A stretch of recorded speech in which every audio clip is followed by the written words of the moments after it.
Movie की starting में हम गोसिया को देखते हैं। वो शहर से दूर एक छोटी सी गांव में रहती है। गोसिया बहुत ही ज्यादा सुंदर होती है। गोसिया अभी अभी जवानी की उम्र को पहुंची थी और उसका कोई भी दोस्त नहीं होता है, इसीलिए उसे शारीरिक सुख के बारे में कुछ भी मालूम नहीं था। उसे यह भी मालूम नहीं था कि गुफा में उंगली करके मजे भी किए जा सकते हैं। इसके बाद हम गोसिया की माँ को देखते हैं। फैमिली में बस ये दोनों ही होते हैं। अगली सुबह उठकर गोसिया तबेले में जाती है। इसके बाद वह उन गायों को चराने जंगल की ओर ले जाती है। जंगल में गायों को चरने के लिए छोड़कर गोसिया वहीं बैठकर कुत्ते के साथ टाइम पास करने लगती है।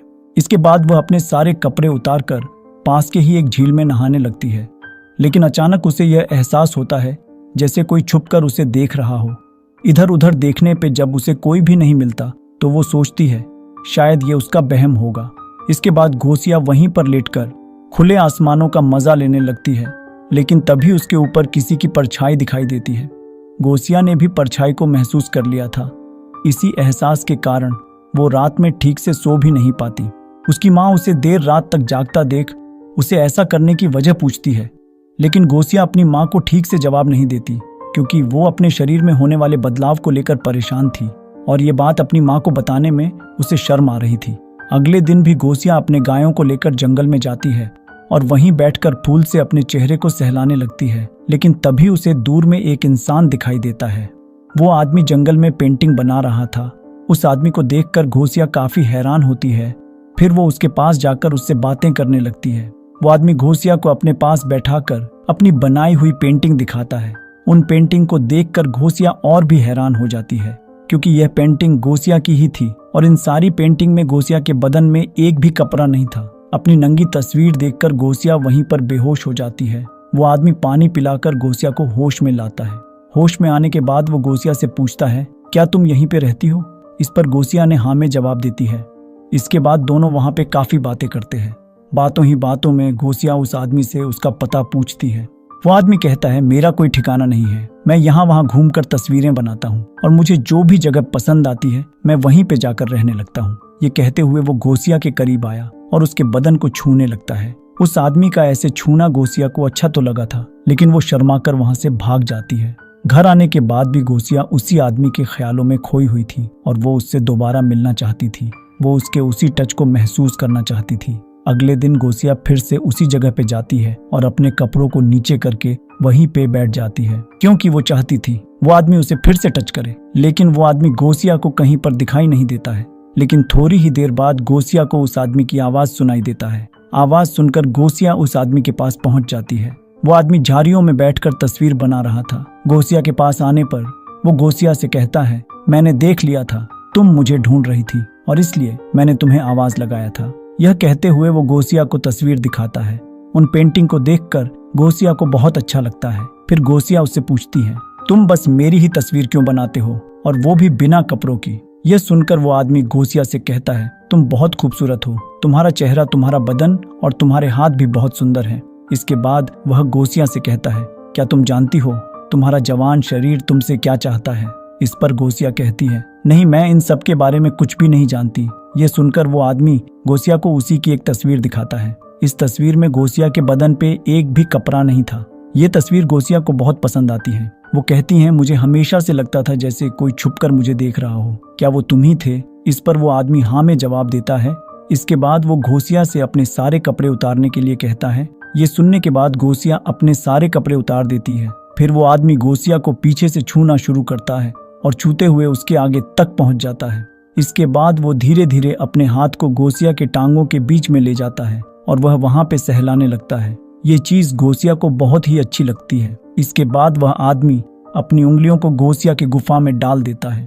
क्योंकि यह सब कुछ गोसिया के लिए पहली बार था, इसलिए वह अपने आप को कंट्रोल नहीं कर पाती है और देखते ही देखते दोनों वहीं पर शुरू हो जाते हैं। इस आदमी से मिलकर गोसिया बहुत खुश थी। उसकी जिंदगी मानो बदल सी गई थी। उसकी रात में होने वाली बेचैनी भी अब खत्म हो गई थी। अब तो वो अपनी गुफा में उंगली डालना भी सीख गई थी और इसी कारण उसकी गर्म आवाजें सुनकर उसकी माँ को उस पे शक होने लगता है। अब गोसिया को उस आदमी से प्यार होने लगा था और दोनों अब दिन में कई बार एक दूसरे के करीब आते हैं और एक दूसरे के शरीर के प्यास को शांत करती। सोते जागते गोसिया बस उसी के ख्यालों में डूबी रहती। प्यार करने के साथ साथ वो गोसिया को दुनिया के तौर तरीके भी सिखाने लगता है। जैसे दूसरों के साथ कैसे बातें करना चाहिए, कैसे बैठकर खाना चाहिए और भी बहुत कुछ। वो आदमी गोसिया के लिए नए नए कपड़े भी लेकर आता है और वो कपड़े गोसिया को बहुत पसंद आता। एक दिन जब दोनों पैर के नीचे बैठकर बातें कर रहे थे तब वो आदमी गोसिया से कहता है, मैंने तुम्हें सब कुछ सिखा दिया और अगर आगे तुम्हें कुछ भी जानना हो तो तुम इस किताब को पढ़ लेना। ये एक गंदी किताब थी जिसे पढ़कर किसी की भी जिस्मानी भूख जग जाए। गोसिया कहती है, मुझे पढ़ना नहीं आता। वो आदमी कहता है, इसमें तस्वीरों के जरिए सारी बातें बताई गई हैं, तुम इसे देखते ही अपने आप सारी चीजें समझ जाओगी। बातें करने के बाद दोनों प्यार करने लगते हैं, लेकिन दूर से कुछ बच्चे उन्हें देख लेते हैं। बच्चों को देखकर गोसिया घबरा जाती है, लेकिन वो आदमी गोसिया को उन पर ध्यान न देने के लिए कहता है। इसके बाद गोसिया वो किताब लेकर घर आ जाती है और घर आकर उसमें बनी तस्वीरों को देखने लगती है। इसी बीच उसे अपनी माँ की आवाज सुनाई देती है और वो किताब को छुपा लेती है, लेकिन गोसिया की माँ यह समझ जाती है वो उनसे कुछ छुपा रही है। माँ के पूछने पर गोसिया कहती है, ये किताब मुझे जंगल में पड़ी हुई मिली थी। इस पर उसकी माँ उसे डांटते हुए कहती है, झूठ मत बोलो, मुझे पता है तुम वहाँ रोज किसी आदमी से मिलती हो। गोसिया अपनी माँ की बातों का इनकार कर देती है, लेकिन उसकी माँ उसे डांटते हुए कहती है, अगर तुम पेट से हो गई तो मैं तुम्हें नहीं छोड़ूंगी। मैं तुम्हें ये सब करने के लिए जंगल में नहीं भेजती हूँ। ये सुनकर गोसिया को बहुत गुस्सा आता है, लेकिन वो अपनी माँ से बहस करना नहीं चाहती है। इसके बाद उसकी माँ उससे कहती है, ये संडे हम चर्च में जाएंगे और वहाँ तुम फादर के सामने सारी बातें कॉन्फ्रेंस कर लेना। फिर संडे को दोनों चर्च में पहुँच जाते हैं। यहाँ पे गोसिया फादर को सारी बातें बता देती हैं। वो कहती हैं, मैं जानती हूँ मुझे वो सब नहीं करना चाहिए था, लेकिन फिर भी मैं अपने आप को नहीं रोक पाई। मैंने कई बार उसके साथ अपने जिस्म की प्यास मिटाई। गोसिया की बातें सुनकर फादर उसकी माँ से कहता है, अभी गोसिया बच्ची है, वो नई नई जवान हुई है। इस उम्र में लोग अक्सर ऐसी गलतियां कर लेते हैं, लेकिन तुम एक बार गोसिया को लेकर डॉक्टर के पास जाओ। ये देखो कहीं वो माँ तो नहीं बनने वाली है।